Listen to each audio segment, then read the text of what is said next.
Ito yung nagbibigay sa atin ng inspirasyon sa buhay. May problema man dahil sa salita ng Diyos, tunay nga pong ibinibigay sa atin ng ating Panginoon. Amen? Napakaganda ng ating pagbasa. Yan kanina ang aming pinag-usapang mag-asawa. Kung walang Judas, walang Kristo. Pero napagtagumpayan ni Kristo, kahit na may hinudas siya, nagtagumpay ang ating Panginoon. Sa atin man, sa ating panahon, kung may maghuhudas sa atin, absuelto pa rin tayo dahil na kay Ama. Yahweh tayo nakadepende. Amen? Amen? Praise the Lord. Parang ano lang At dumako na po tayo sa mensahe. Unang mensahe na ipagkakaloob ko mula sa Espiritu Santo ni Mangel. Ulit-ulit, Ma'am. Tayo lang dalawa. At sa interpretasyon mula sa Espiritu Santo, Tis Iscariot.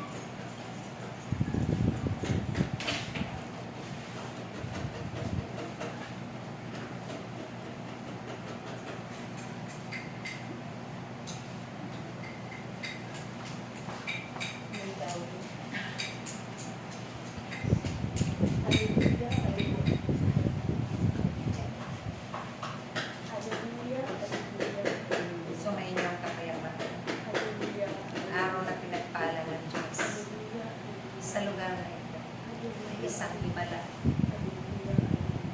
sa pamamagitan ng kanyang kapangyarihan na pinaniwalaan at pinanampalatayaan ng bawat isa.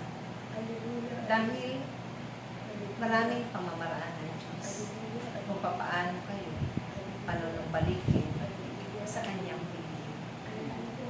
Marahil sa mga panahon ito, kayong lahat ay naglililan, nagtitika sa mga nagaganap sa inyong mga buhay.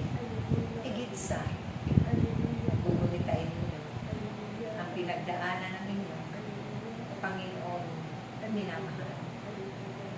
Dahil sa mga bagay na ito yung kalooban ng Diyos na kayo ay maging malinis sa kanyang harapan. Sa tuwing kayo ay pumaparoon at tumutugon sa kanyang panawagan, sa kanyang mga tinagdang. Marapat lamang na laging malinis ang inyong mga puso. At sa pamamagitan ng aking puso, kayo'y mapupunan ng mga banal at biyaya ng Diyos. Dahil kailanman walang pinabayaan ng Diyos, kanyang sa para lang ang kanyang mga pangako na kailanman hindi ito naglala at walang nabibigay na mga tunay na nananalig, nagtitiwala at nananampalataya sa Kanya. Kung kaya't kayong lahat na kanyang tinitigulan sa kanyang higit narito sa kaway na kanyang pinakamahalan. Naway lagi nito. Sundin ako din. Amen. Mga halagang ipinabutos sa bawat isa sa inyo. Ito man ay inyong mga pananagutan sa kapwa-tao. Higit sa Diyos.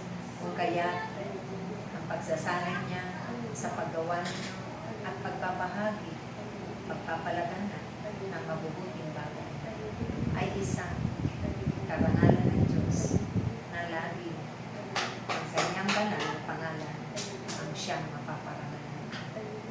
Isang biyaya ng mga himala sa inyong mga buhay. Kung bakit niya itinala sa inyo habang kayo'y narito may buhay naglalakbay pa sa sanlibutan. Nakasama ang Diyos sa tuwing kayo ahayo, saan man sulo kayo pumaparoon.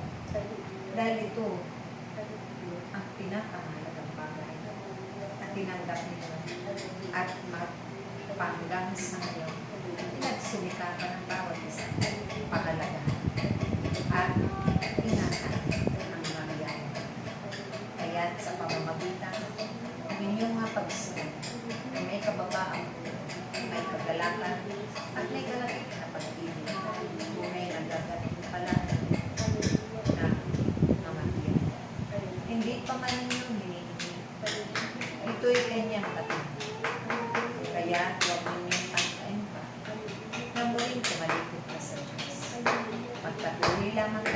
magkaisa. Pagpatuloy lamang kayo natutulog. Tamal na sa puta. Galakin ang langit. Hanggang sa wakas ang iyong mga. Kaya kung kayo man ay tunay na tapat na Panginoon Diyos, ipakita ninyo sa inyo. Maraming salamat. Praise Yahweh.